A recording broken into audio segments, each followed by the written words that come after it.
अस्सलाम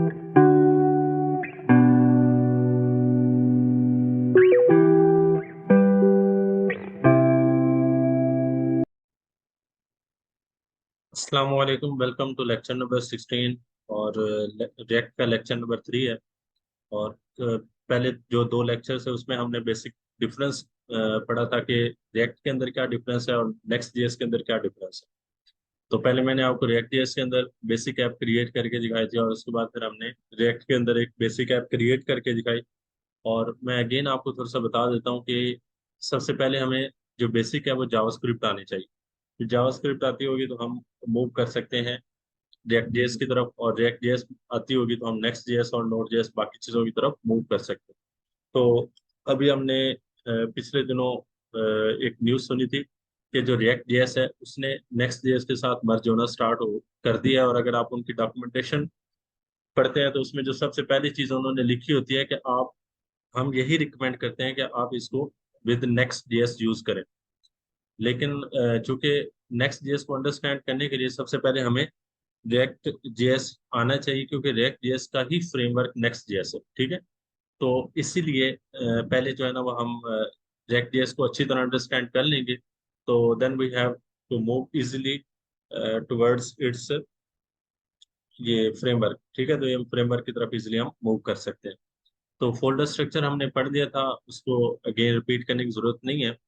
तो हल्का सा मैं आपको थोड़ा सा बता देता हूँ कि सबसे पहली जो चीज़ होती है वो ये होती है, ये पब्लिक पब्लिक में हमारे पास इंडेक्स डॉट एचटीएमएल के अंदर क्या हो रहा होता है कि इसकी आईडी को यहाँ से हम गेट कर रहे होते हैं, और ये जो आईडी है वो बैक साइड पे कॉल कहाँ पे हो रही होती है, ये इंडेक्स डॉट जेएस के अंदर। और नॉर्मल जैसे हम जावास्क्रिप्ट का कोर्स हमने किया था, लेक्चर अगर आपको मतलब कि नहीं समझ आई तो आप उनको अगेन एक दफा चेक कर सकते हैं कि हम जब भी किसी HTML की आईडी को उठाते हैं तो document dot gate element by ID के जरिए उसको गेट करते हैं और उसको फिर आगे रेंडर कर दिया जाता है। सही है। और ये फिर रेंडरिंग भेजी जाती है ऐप डॉट जेएस के अंदर। अब ये जो ऐप डॉट जेएस है यही हमारा बेसिकली मेन क्या कह सकते हैं उसको, फाइल है जहाँ पे हमारी जावास्क्रिप्ट तमाम की तमाम रन हो रही होती है। और जब हम जावास्क्रिप्ट को ये रिएक्ट जेएस की ऐप को रन करते हैं तो सबसे पहला जो पेज है वो यहाँ पे हमें शो होता है। ठीक है। तो हम ऐसा कर लेते हैं कि अभी हमारी बिल्कुल न्यू जो है ना एप्लीकेशन है, और इसको स्टार्ट कर लेते हैं। अभी अभी मैंने इसको इंस्टॉल किया, और उसके बाद फिर हम आगे डिस्कस करेंगे। तो आज हम इंशाल्लाह दो चीज़ें डिस्कस करेंगे। सबसे पहले हम डिस्कस करेंगे JSX क्या है, और उसके बाद फिर कंपोनेंट्स क्या है, और उसको इंपोर्ट एक्सपोर्ट कैसे किया जाता है, what is the difference between JSX and HTML। तो इन सारी चीज़ों को आज हम इंशाल्लाह डिस्कस करने की कोशिश करें। ठीक है। तो अ, आपको पता ही है कि जब हम React JS की एप्लीकेशन को रन करते हैं तो उसके लिए सिंपल जो है ना वो इस तरह से कमांड यूज की जाती है, npm स्टार्ट। ठीक है। और इस चीज को अगर आप देखना चाहें कि ये चीजें जो है ना वो कहाँ पर लिखी हुई हैं, तो आप कहाँ पे देख सकते हैं। ये पैकेज डॉट जेसन के अंदर उसकी थोड़ी सी डिटेल होती है, और पैकेज डॉट जेसन के अंदर भी हम उसको व्यू कर सकते हैं। ठीक है। अब जैसे लेट्स सपोज कि मैं यहाँ पर जाऊँ तो ये देखें ये स्टार्ट के नाम से आ रहा है। तो रिएक्ट स्क्रिप्ट स्टार्ट, और अगर हम बिल्ड करना चाहते हैं तो रिएक्ट स्क्रिप्ट बिल्ड आ जाएगा। टेस्ट करना चाहते हैं तो ये इजेक्ट करना चाहते हैं तो इस तरह से हम इसे यूज कर सकते हैं। तो ये हमारा बेसिकली जो है ना वो इस तरह से यहाँ पर पैकेज डॉट जेसन के अंदर उस तमाम जितने भी हमने पैकेजेस इंस्टॉल किए होते हैं उन सारों की एक डिटेल जहाँ पर आ रही होती है। ठीक है। तो चलिए जी हम जो है ना वो अभी इसको स्टार्ट कर लेते हैं कि क्या क्या चीज़ें इसके अंदर इंक्लूड हैं। तो सबसे पहले हम जाते हैं सोर्स फोल्डर के अंदर।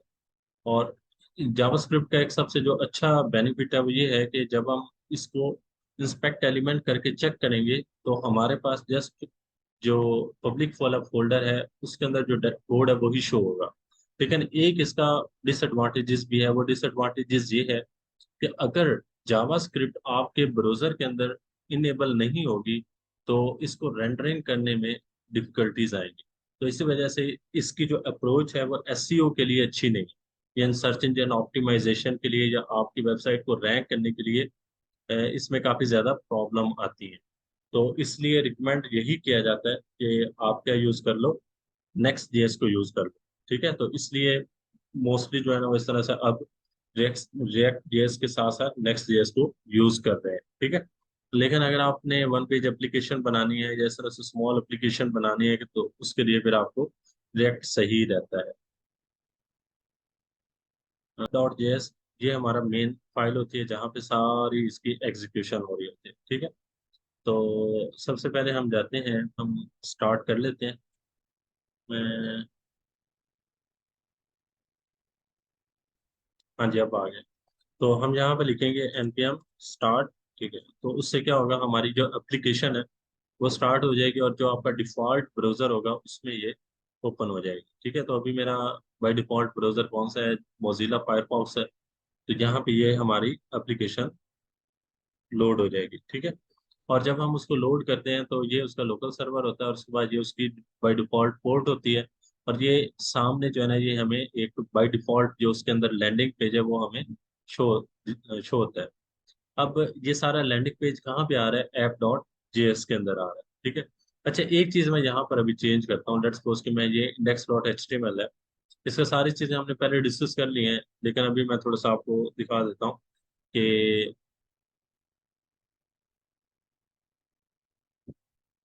अच्छा एक क्वेश्चन है कि एनपीएम रन डेव किस लिए यूज करते हैं, वो डेवलप करने के लिए यूज करते हैं। ठीक है, जब हम स्टार्ट कर लिया सारी चीजें, टेस्टिंग कंप्लीट हो गया, उसके बाद फिर हम उसको डेवलप करने के लिए यूज करते हैं, बिल्ड करने के लिए। अच्छा, अभी ये हमारे पास जैसे मैं कोई एचटीएमएल का टैग यूज करता हूँ, लेट्स सपोज कि मैं कोई फॉर्म का टैग यूज कर देता हूँ। अब ये देखिए, input type is equal to, ये मेरे पास आ गया टेक्स्ट। तो मैं इसको इस तरह से अगर लिखता हूँ तो जब मैं इसको सक्सेसफुली कंपाइल करूंगा तो ये हमारे पास ये इधर नीचे आपको छोटा सा फॉर्म बना हुआ दिखाई देगा। ठीक है, मैं ये चीज जो है ना वो इस तरह से हम HTML के अंदर लिख सकते हैं। इस तरह से अगर हम इंडेक्स डॉट एच के अंदर लिखते जाएंगे तो ये आगे फर्दर चीजें ऐड होती जाएंगी। लेकिन इसमें एक इशू आता है, वो ये आता है कि जब मैं इसको इंस्पेक्ट करूंगा तो इंस्पेक्ट करने के बाद मुझे इसका सारे का सारा कोड इधर दिखाई दे रहा है कि कहाँ पर हमने ये डिव क्लास यूज की हुई है, कहाँ पे उसकी जो इनपुट टाइप टेक्स्ट वो यूज किया हुआ है। लेकिन जो सोर्स के अंदर फोल्डर पड़े हुए हैं वो चीजें शो नहीं हो रही। तो अगर हम ये सारी चीजें इधर लिखना शुरू कर दें फिर इसका यूज करने का जो बेनिफिट है वो खत्म हो जाता है। तो इसलिए फिर इसको हम कहाँ पर यूज करते हैं, इसको हम यूज करते हैं जो हमारा मेन फोल्डर है, जो हमारा मेन फाइल है उसके अंदर। और वो फाइल कौन सी है, एप डॉट जे एस। ठीक है, और ये जो डिव आईडी जो हमने लिखी हुई थी रूट, वो कहाँ पे कॉल हो रही थी, वो इंडेक्स डॉट जेएस के अंदर कॉल हो रही थी। और फिर हम उसको इधर रेंडर कर रहे थे। तो अब ये रेंडर करने के लिए ये ऐप का नाम, ऐप जो लिखा हुआ है ये बेसिकली क्या है, कंपोनेंट है। ठीक है, और अगर मैं यहाँ पर इसको यूज करना चाहूँ, लेट्स सपोज कि मैं इसको यहाँ पर लिखता हूँ, खाली जैसे मैंने इनपुट लिखा हुआ था, तो ये मुझे क्या कर रहा है, एरर शो कर। और यहाँ पर भी मैं इसको चेक करूंगा तो देखें ये एरर शो हो गया। उसकी रीजन क्या है, तो उसकी रीजन ये है कि आपने यहाँ पर देखा कि ये क्या कह रहा है, J S X element input has no corresponding closing tag. कि जो आप यहाँ पर टैग यूज कर रहे हो ये बेसिकली इस तरह से एक्सेसिबल नहीं है। क्यों एक्सेसिबल नहीं है, हम यहाँ पर तो यूज कर रहे थे, एज इट मतलब यूज कर रहे थे, डाटा उसका आउटपुट भी शो कर रहा था। तो वो इसलिए एक्सेसिबल नहीं है कि जब आप इसी चीज को ये जेएस के अंदर यूज करते हो, रिएक्ट के अंदर यूज करते हो, तो वो बेसिकली एचटीएमएल का टैग नहीं रहता, वो एक क्या बन जाता है, जेएसएक्स बन जाता है। JSX stand for Java script XML. ठीक है, अब ये देखें, ये हमारे पास क्या आ रहा है, JSX element input has no corresponding closing tag. तो अब ये HTML का टैग नहीं रहा बल्कि JSX बन गया। ठीक है, तो अब JSX को लिखने के लिए हमें क्या करना पड़ता है, इसका सेल्फ क्लोजिंग टैग लगाना पड़ेगा। अब जैसे ही हमने सेल्फ क्लोजिंग टैग लगाया तो उससे क्या होगा, हमारा अगेन जो है ना इस तरह से ये इनपुट का वो बॉक्स बना हुआ आ जाएगा। अच्छा, इसी चीज को हम चाहें तो क्या कर सकते हैं, ये कंपोनेंट के अंदर यूज कर सकते हैं। ये जो हमारा ऐप डॉट जेएस है जहां से ये सारा डाटा रेंडर हो रहा है, तो मैं क्या कर सकता हूँ, इसी को ही यहाँ पे जैसे ये div class name is equal to app लिखा हुआ है, इसी के अंदर मैं इसको यूज कर सकता हूँ, तो तब भी कोई इशू नहीं आएगा। क्लियर हो गया? अच्छा, अब तक हमने तीन चीजें डिस्कस कर ली हैं। सबसे पहली चीज क्या थी कि अगर हम इसे एज ए HTML यूज करना चाहते हैं तो यूज कर सकते हैं, लेकिन रिएक्ट जेएस का जो बेनिफिट है वो खत्म हो जाता है। तो उसके लिए फिर हम क्या करेंगे कि जैसे नॉर्मल हम HTML CSS के अंदर कोड लिखते थे, एज इट हम उसको यूज कर सकते हैं। लेकिन इसी चीज को अगर हम JS के अंदर यूज करना चाहते हैं तो वो उसके लिए बाकायदा तौर पे JSX को फॉलो करना पड़ेगा। और वो JSX क्या होती है? जावास्क्रिप्ट XML, उसमें क्या होता है कि जो है ना, हमें सेल्फ क्लोजिंग टैग लगाना पड़ता है और भी काफी ज्यादा रूल्स हैं जो कि फॉलो करना पड़ते हैं। तो सिंपल आप ये याद रख लें कि जब हम HTML को जावास्क्रिप्ट के अंदर यूज करते हैं तो वो JSX बन जाती है। क्लियर हो गया यहाँ तक? अब JSX को अगर आपने यूज करना हो तो आप उसे app.js के अंदर भी यूज कर सकते हैं, या इस कंपोनेंट को जहां पर रेंडर किया जा रहा है वहां पर भी आप उसे यूज कर सकते हैं। तो अब इसका फोल्डर स्ट्रक्चर तो बताने की जरूरत नहीं है, ये चीजें हमने पहले डिस्कस कर ली थी। आपने उम्मीद है उस चीज को देख लिया होगा, इसलिए मैं थोड़ा सा स्पीड अप कर रहा हूँ। तो मैं हल्का सा ओवरव्यू दे देता हूँ। अब ये बेसिकली क्या है? ये फंक्शन है ऐप, ठीक है? और ये ऐप को हम कहाँ पर हिट करें? यहाँ पे। अब ये जो ऐप लिखा हुआ है, ये जो फंक्शन लिखा हुआ है, इसको हम क्या बोलते हैं? कंपोनेंट बोलते हैं। क्या बोलते हैं? कंपोनेंट्स बोलते हैं। कंपोनेंट क्या होता है? कंपोनेंट बेसिकली जैसे इंग्लिश का मीनिंग, इंग्लिश को अगर हम उर्दू में कंपोनेंट का ट्रांसलेट करें तो इसका मतलब क्या होता है? पार्ट, हिस्सा। तो कोई भी वेबसाइट का जो एक हिस्सा है उसे हम क्या बोलते हैं? कंपोनेंट बोलते हैं। अब जैसे ये इमेज है, ये एक कंपोनेंट है। ये जो टेक्स्ट लिखा हुआ है, ये क्या है? ये कंपोनेंट है। ये लर्न रिएक्ट, ये कंपोनेंट है। ये जो ये चीज शो हो रही है, ये कंपोनेंट है। ये एक जो लिखा हुआ है, ये एक क्या है? ये कंपोनेंट है। ठीक है? तो इसी तरह से जब भी हम कोई चीज लेते हैं, या मैं अगर लैपटॉप की एग्जांपल लूं, तो अब ये मेरा लैपटॉप है, इसकी स्क्रीन जो है ना, इसका एक कंपोनेंट है। जो कीबोर्ड है वो एक कंपोनेंट है। तो इस तरह से उसके क्या है? उसके पार्ट्स बने। तो जब हम वेबसाइट को लिखते हैं रिएक्ट जेएस के अंदर, तो उस वक्त भी इसके क्या होते हैं? कंपोनेंट्स होते हैं। क्या होते हैं? कंपोनेंट्स। ठीक है? तो अब उन कंपोनेंट्स को यूज करने के लिए हम एक सेपरेट डिफाइन करते हैं, और फिर जस्ट उस कंपोनेंट का नाम लिखा जाता है, तो वो पूरे का पूरा कंपोनेंट कॉल होकर सामने डिस्प्ले हो जाता है। अब जैसे हमने ये लिखा ऐप, अब ऐप मैंने लिखा। अब ऐप को मुझे पूरा कोड लिखने की जरूरत नहीं है, जस्ट मैं ये लिखूंगा ऐप, वो पूरे का पूरा कोड कॉल हो जाएगा। और अगर इसी को मैं चाहूँ तो 1000 दफा यूज करूँ। ठीक है? अब ये देखें, मैं इसी को कॉपी करके इधर पेस्ट करता हूँ, तो मैं चेक करूंगा तो ये पूरे का पूरा कोड जो है ना, ये 2 दफा कॉपी हो गया। तो है ना, मतलब कि मजे की चीज।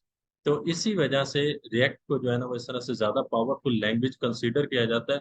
और इसकी सबसे अच्छी बात यह है कि अब 10 आपने कंपोनेंट्स को लिखा हुआ है, 10 आपने कंपोनेंट्स को लिखा हुआ है, तो जब आप किसी भी मतलब कि ब्राउजर के अंदर इसको रन करेंगे तो वो क्या करेगा? सिर्फ स्पेसिफिक उस कंपोनेंट को ही कॉल आउट करेगा जो कि अभी रिक्वेस्ट की गई है। अभी जैसे मैं रिएक्ट की जो है ना, इस तरह से इनकी वेबसाइट को ओपन करता हूँ, तो मैं आपको ज्यादा अच्छे तरीके से एक्सप्लेन कर सकता हूँ। आप जैसे देखें, मैंने कम्युनिटी के ऊपर क्लिक किया तो वो कितना फास्टली जो है ना लोड हुआ है, विदाउट एनी इंटरप्शन। उसकी रीजन क्या थी? क्योंकि इसने एक पेज जो इसकी कॉपी है ब्राउजर के अंदर स्टोर कर ली, और जैसे मैंने कम्युनिटी के ऊपर क्लिक किया तो जस्ट उसने कम्युनिटी वाले कंपोनेंट को ही हिट किया और डिस्प्ले करवा दिया। ठीक है? तो बाकी उसको पूरे पूरे पूरे पेज को रीलोड करने की जरूरत महसूस नहीं हुई। तो ये जो है ना, वो कंपोनेंट का बेनिफिट होता है। ठीक है? और पूरे का पूरा हम कोड को जहां मर्जी चाहें उसको यूज कर सकते हैं विदाउट एनी इंटरप्शन। तो इसी वजह से ये जो है ना, वो जावास्क्रिप्ट इतनी ज्यादा, सॉरी, रिएक्ट जेएस को इतना ज्यादा पॉपुलर और स्पीडली समझा जाता है। तो ये बात आपको क्लियर हो चुकी होगी। और दूसरी चीज मैंने आपको बता दी कि इसके अंदर JSX को कैसे यूज करते हैं। क्योंकि कंपोनेंट के अंदर हम HTML के टैग्स को यूज कर रहे होते हैं, तो बेसिकली HTML टैग्स ही यूज हो रहे होते हैं, लेकिन उनको लिखने के लिए एक थोड़े से रूल्स को डिफाइन किया गया है, और वो रूल्स को डिफाइन करके जब हम लिखते हैं वही HTML टैग को, तो उसे हम क्या बोलते हैं? JSX बोलते हैं। ठीक है? अच्छा, एक और चीज आ जाती है, वो ये है, अब लेट्स सपोज के मैं यहाँ से इसको रिमूव कर देता हूँ। यहाँ से मैंने इसे रिमूव कर दिया। अब ये मेरा क्या हो गया है? मेरा पेज जो है ना, वो इस तरह से वार्निंग शो करेगा। उसकी रीजन क्या है? कि अभी इसके अंदर कोई डाटा मैंने लिखा हुआ नहीं है। और यहाँ से मैं कुछ लिख लेता हूँ। लेट्स सपोज कि मैं H1 ले लेता हूँ, और H1 के अंदर मैंने ले लिया जी 8 XOR। ठीक है, मैंने इसे कंट्रोल S किया।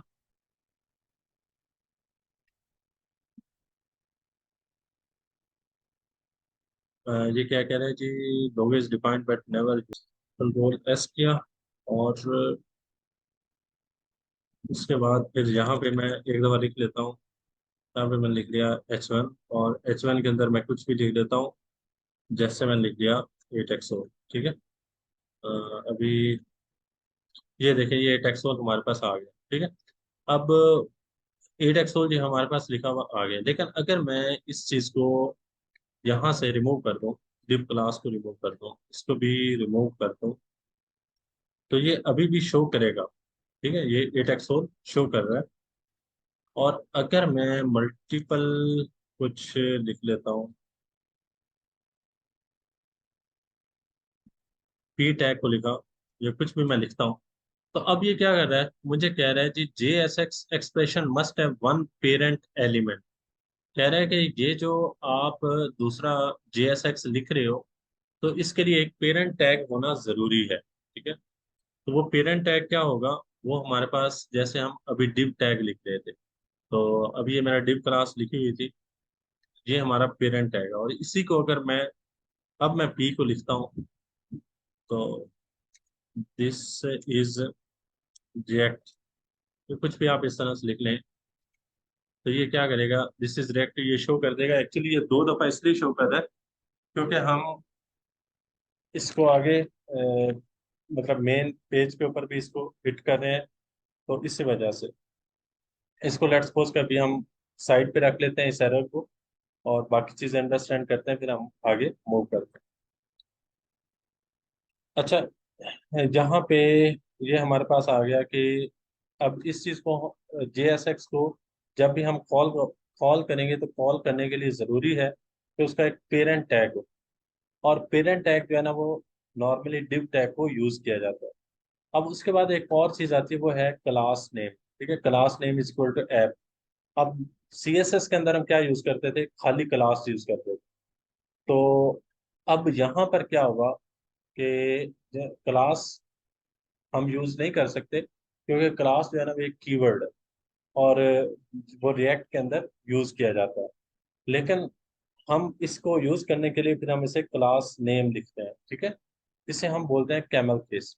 कैमल केस में क्या होता है, पहला वर्ड स्मॉल होता है, और सेकंड वर्ड जो है ना, वो क्या आता है, कैपिटल आता है। JS के अंदर नॉर्मली कैमल केस ही यूज किया जाता है। जैसे हम ऑन क्लिक पढ़ते थे, ऑन क्लिक का हमने फंक्शन पढ़ा, तो उसके अंदर भी क्या था, पहला वर्ड स्मॉल था और सेकंड वर्ड कैपिटल था। तो इसी तरह से जब भी हम CSS के अंदर भी क्लास को डिफाइन करेंगे, तो क्लास नेम लिखेंगे पहली चीज। अच्छा, अब दूसरी चीज ये है कि क्या हम div टैग के अलावा भी हम इसे यूज कर सकते हैं? जी बिल्कुल यूज कर सकते हैं। तो उसे हम बोलते हैं फ्रेगमेंटेशन। क्या बोलते हैं? फ्रेगमेंटेशन। अब वो क्या होता है कि आप सिंपल क्या करोगे, इधर खाली ये इस तरह से ब्रैकेट लगा दो, और इस ब्रैकेट को यहाँ पर क्या कर दो, क्लोज कर दो। ठीक है, तो तब भी इसके अंदर कोई इशू नहीं आएगा। क्लियर हो गया? तो इस तरह से हम इसे यूज कर सकते हैं कि अगर आप मतलब कि मल्टीपल टैग्स को, मतलब मल्टीपल JSX को यूज करना चाहते हैं, तो वो आप यूज कर सकते हैं। ठीक है, और उसी के अलावा उसके साथ साथ जो है ना, वो इस तरह से अगर आप इधर, जैसे ये रिएक्ट डॉट स्ट्रिक्ट मोड लिखा हुआ है, ये भी क्या है, एक पेरेंट टैग है। और इस पेरेंट टैग की जगह पे भी आप क्या यूज कर सकते हो, फ्रेगमेंटेशन को यूज कर सकते हो। मैं क्या करूंगा, खाली इस चीज को इधर करता हूँ, और इसको भी इधर इस तरह से कर लेता हूँ। तो अब भी जो है ना, वो क्या हो जाएगा, ये ऑल आउट हो जाएगा, कोई इशू वाली बात नहीं है। सही है, तो इस तरह से हम इसे क्या यूज कर, क्या कर सकते हैं, इसे जो है ना, वो यूटिलाइज कर सकते हैं। अब जैसे ये देखें, दिस इज रिएक्ट, ये लिखा हुआ आ गया, कोई इसमें इशू वाली बात नहीं है। लेकिन ज्यादा रिकमेंड यही किया जाता है कि जब आप app.js यूज कर रहे हो, तो उस वक्त आप div tag को यूज करो, क्योंकि उसमें फिर आपकी CSS की स्टाइलिंग इजी रह जाती है। और अगर आप इस चीज़ को यूज़ कर रहे हैं ये इसके अंदर इंडेक्स डॉट जेएस के अंदर, तो फिर आप क्या यूज़ करो, रिएक्ट डॉट स्ट्रिक्ट मोड को यूज़ करो, क्योंकि उससे जो है ना वो आप इजीली मतलब कि मेंटेन कर सकते हैं। काफ़ी ज़्यादा आपकी सिक्योरिटी जो है ना वो एनहेंस हो जाती है। तो इस तरह से आप इसे यूज़ कर सकते हैं, ठीक है। अच्छा, एक और चीज़ जो हमने डिस्कस करनी है, ये अभी उम्मीद है आप लोगों को कॉन्सेप्ट समझ आ चुका होगा। सबसे पहले हमने पहले जो है ना वो डिस्कस किया कि JSX है क्या, और फिर JSX को यूज करने की मैंने आपको डिफरेंट एग्जांपल्स दी, और उसके बाद फिर हमने फ्रेगमेंटेशन को रीड आउट किया कि मल्टीपल अगर हम JSX एलिमेंट्स को यूज करना चाहते हैं तो वो हम किस तरह से हम यूज कर सकते हैं, है बढ़िया। तो उसमें उन्होंने मतलब कि ये रिकमेंड किया है कि आप इसको सोर्स फोल्डर के अंदर ही इसे क्रिएट करेंगे। तो मैं एक ऐसा करता हूँ, एक कंपोनेंट बना लेता हूँ, कोई भी, मैं जैसे हेडर लिख दिया, और उसके बाद फिर आप इसकी एक्सटेंशन दो तरह से रख सकते हैं, या तो JS रख लें या JSX रख लें। दोनों आपकी मतलब कि इट्स अप टू यू, जो आप रखना चाहते हैं। लेकिन पहले जो है ना JSX यूज किया जाता था पुराने ओल्ड वर्जन में। अगर आपने पहले रिएक्ट के ऊपर काम किया हो या थोड़ा बहुत आपने नॉलेज हो, तो उसमें आपने देखा होगा JSX लिखा होता था। लेकिन अभी चूंकि लेटेस्ट जो वर्जन है उनके अंदर JS लिखा होता है, तो इसलिए मतलब कि बेहतर है कि हम भी JS को ही यूज करें। लेकिन मेरे ख्याल में ये JSX लिखेंगे तो तब भी कोई इशू नहीं है। अब मैं क्या करता हूँ, हेडर डॉट जेएस का नाम का एक सिंपल जो है ना वो मैं कंपोनेंट क्रिएट कर रहा हूँ। अब इस कंपोनेंट के अंदर जो है ना वो हमारे पास क्या है कि हम फंक्शन को कॉल कॉल करेंगे। अच्छा, फंक्शन को कॉल करने के डिफरेंट मेथड्स हैं। अब एक हमारे पास होता है एरो फंक्शन, और एक सिंपल फंक्शन जैसे हम जावास्क्रिप्ट के अंदर लिखते थे। जैसे मैंने यहाँ पर फंक्शन क्रिएट किया, ये जावास्क्रिप्ट का लिखा हुआ फंक्शन है। और अगर मैं इसकी बाय डिफॉल्ट दिखाऊं, जो इसका डिफॉल्ट है, डिफॉल्ट देखेंगे ना, तो डिफॉल्ट में जो है ना वो इस तरह से बस बस इधर एरो फंक्शन भी दिया होता है, इधर दिया नहीं हुआ, तो वो भी आप यूज कर सकते हैं। लेकिन हमने चूंकि जावास्क्रिप्ट को लेकर अभी आगे आ रहे हैं, तो उसके अंदर सिंपल यही मेथड था जो कि हमने डिस्कस किया था। तो एरो फंक्शन को भी हम इंशाल्लाह साथ में डिस्कस करेंगे। तो वो भी टाइम टू टाइम, अभी चूंकि हमारे माइंड में जावास्क्रिप्ट बैठी हुई है, अभी रिसेंटली हमने पढ़ा, तो इस चीज को हम लेकर आगे चलते हैं। तो मैं क्या करूंगा, सबसे पहले मैं लूंगा एक फंक्शन, फंक्शन का नाम कुछ भी आप लिख सकते हैं। मैंने लेट्स सपोज के हेडर ले लिया, और आपको याद है फिर हम ये डबल ब्रैकेट लगाते थे, और उसके बाद फिर इसकी बॉडी आ जाएगी। अब बॉडी के अंदर मैंने इस चीज को क्या करवाना है, रिटर्न करवाना है। तो मैं क्या करूंगा जी, रिटर्न, रिटर्न के अंदर मैं कुछ भी लिख देता हूँ। जैसे लेट्स सपोज के मैं लिख लेता हूँ जी H1, और H1 के अंदर मैंने कोई टेक्स्ट लिख दिया जी, दिस इज हेडर। फिर हम अभी इसके अंदर नेविगेशन बार और वो सारी चीजें डिजाइन करेंगे, अभी जस्ट एक कॉन्सेप्ट लेने के लिए कि कंपोनेंट वर्क किस तरह से करता है। अच्छा, अब मैं जाऊंगा, मैं इस फंक्शन को, ये जो मैंने अभी हेडर का बनाया है, और इस कंपोनेंट को मैं यूज करना चाहता हूँ कहाँ पे, ऐप डॉट जेएस के अंदर। तो ऐप डॉट जेएस के, सॉरी, इंडेक्स डॉट जेएस के अंदर इसे मैं यूज करना चाहता हूँ। तो अब मैं क्या करूंगा, जैसे नॉर्मल मैंने पहले आपको एग्जांपल दी कि हम इंपोर्ट करते हैं उस कंपोनेंट को, तो इसी तरह से मुझे यहाँ पर भी क्या करना पड़ेगा, इंपोर्ट करना पड़ेगा। इंपोर्ट, और इंपोर्ट क्या करना है जी, मैंने एडर, ठीक है। अच्छा, ये साथ साथ मुझे एरर दे रहा है। वो एरर क्यों दे रहा है, उसकी रीजन क्या है कि आप इंपोर्ट तो कर रहे हो, क्या, लेकिन आप उसे एक्सपोर्ट तो आपने किया नहीं। तो जैसे आप यहाँ पर हमने देखा था कि उसे क्या करना है, हमने एक्सपोर्ट भी तो करना है ना। तो एक्सपोर्ट पहले हम करेंगे, उसके बाद फिर हम इसे यूज कर सकते हैं। तो वो फिर क्या आ जाएगा, यहाँ पे हम लिखेंगे एक्सपोर्ट, और उसके बाद फिर आगे लिखेंगे डिफॉल्ट, और डिफॉल्ट के बाद आगे आ जाएगा हेडर। सही है। अब हम जाएंगे इधर इंडेक्स डॉट जेएस पे, तो यहाँ पे लिखेंगे इंपोर्ट हेडर्स, और आगे हमारे पास क्या आ जाएगा, फ्रॉम, फ्रॉम कहाँ से जी, डॉट स्लैश, ये हमें सजेशन दे रहा है कि कौन कौन से पेजेस एग्जिस्ट करते हैं। अच्छा, एक और चीज याद रखिएगा, अब ये देखें डॉट स्लैश लगाया तो इसका मतलब क्या है कि ये सोर्स वाले डायरेक्टरी के अंदर है, क्योंकि हम इंडेक्स डॉट जेएस को भी हिट कर रहे हैं ना, तो इंडेक्स डॉट जेएस कहाँ पे एग्जिस्ट कर रही है, इस सोर्स फोल्डर के अंदर। और अगर मैं लेट्स सपोज के ये देखिएगा डॉट डॉट स्लैश लगा दो, तो ये क्या हुआ, सोर्स फोल्डर से बाहर चला गया। तो इट मीन कि अगर कोई फाइल हमने बाहर से हिट करनी है तो डबल डॉट डॉट लगाना पड़ेगा, और अगर हमने उसी डायरेक्टरी के अंदर रहना है तो सिंगल डॉट लगाना पड़ेगा, सिंगल डॉट कॉमा, और उसके बाद फिर आगे वो हमें सजेस्ट करेगा कि भाई कौन से हैं जी, हेडर है या क्या है, और यहाँ पे मैं इसे सेमीकोलन लगा दूं।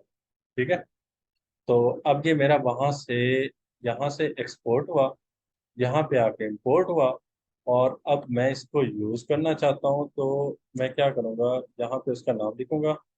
उसका नाम क्या था जी, फंक्शन का हेडर, और सेल्फ क्लोजिंग टैग लाजमी लगाना है, और उसके बाद मैंने इसे कंपाइल किया, तो ये देखें जी दिस इज हेडर, ये लिखा हुआ आ गया है। क्लियर हो गया? तो इस तरह से हम इसे यूज कर सकते हैं। अच्छा, अब मैं आपको थोड़ा सा बता देता हूँ कि ये इंपोर्ट एक्सपोर्ट का चक्कर क्या है बेसिकली। अब ये देखें, यहाँ से हम फंक्शन तो बना लिया जो नॉर्मली हम जैसे जावास्क्रिप्ट के अंदर बड़ा डिटेल के साथ हमने पढ़ा था।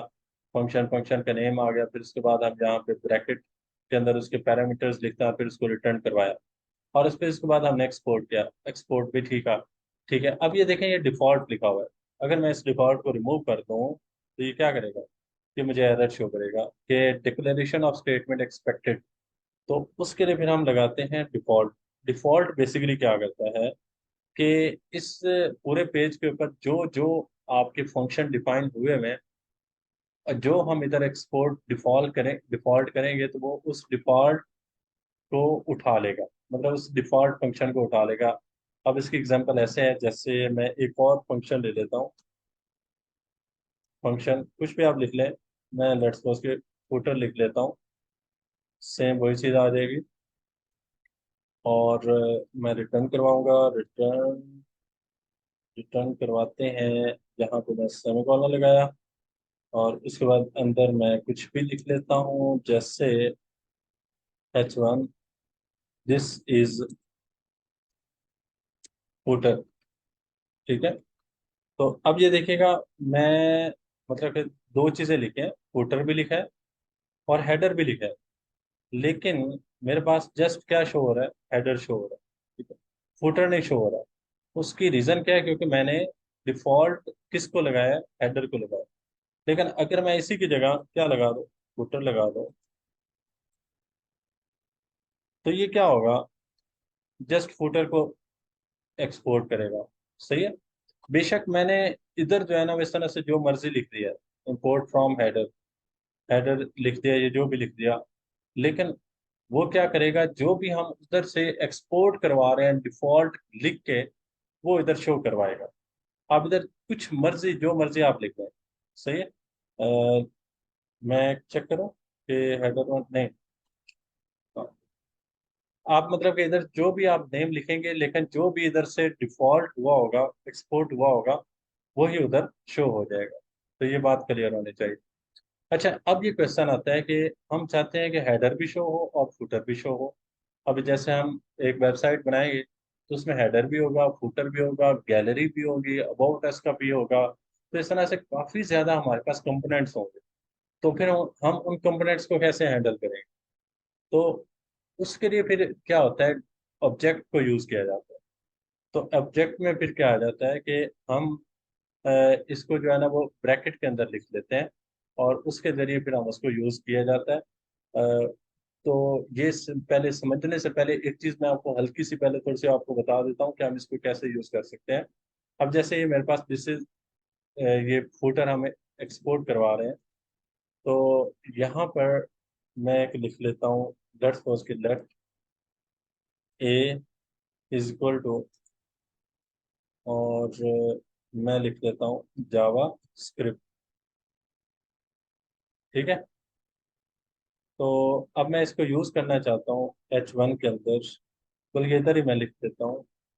मैं क्या करूंगा, इसको इस ब्रैकेट के अंदर लिखूंगा, तो ये ऑब्जेक्ट बन जाएगा। क्या बन जाएगा, एक ऑब्जेक्ट बन जाएगा, और मैं इसको यहाँ पर पास करवा देता हूँ।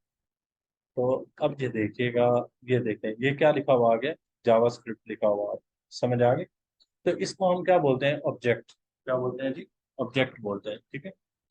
तो मैंने क्या किया जी, ए लिखा और ए के बाद उसके वैल्यू को पास कर दिया। इसी तरह से जब हम मल्टीपल मतलब के वैल्यूज को पास करना चाहते हैं तो उसके लिए भी फिर हमें क्या लगाना पड़ेगा, उसको ऑब्जेक्ट डिफाइन करना पड़ेगा। अब ऑब्जेक्ट क्या आ जाएगा जी, पहले आ गया हेडर, और उसके बाद क्या आ जाएगा, फूटर, ठीक है। और सेम वे हमें यहाँ पर भी इंपोर्ट करना पड़ेगा। अब ये एरर आ रहा है, कोई मसला नहीं है, हम यहाँ पर जाएंगे और यहाँ पर भी हमें उसको ऑब्जेक्ट के तौर पे ही इंपोर्ट करना पड़ेगा। सही है। और अब ये देखें हेडर है, और हेडर के साथ हम यहाँ पर इसे फुटर भी यूज कर सकते हैं।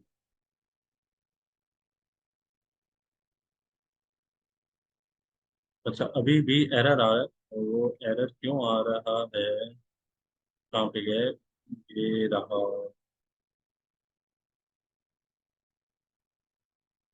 तो ये देखें, ये हमारे पास सक्सेसफुली कंपाइल हो गया, ठीक है। तो दोनों चीजें कंपाइल हो गया, तो इस तरह से हम इसे ऑब्जेक्ट के थ्रू क्रिएट कर सकते हैं। क्लियर हो गया। तो ये हमारा आज का लेक्चर था, जिसके अंदर हमने कंपोनेंट को डिस्कस किया, और फिर उसके बाद जो है ना JSX को डिस्कस किया। और उम्मीद है आप लोगों को काफी ज्यादा चीजें क्लियर हो गई होंगी, ठीक है। तो मिलते हैं इंशाल्लाह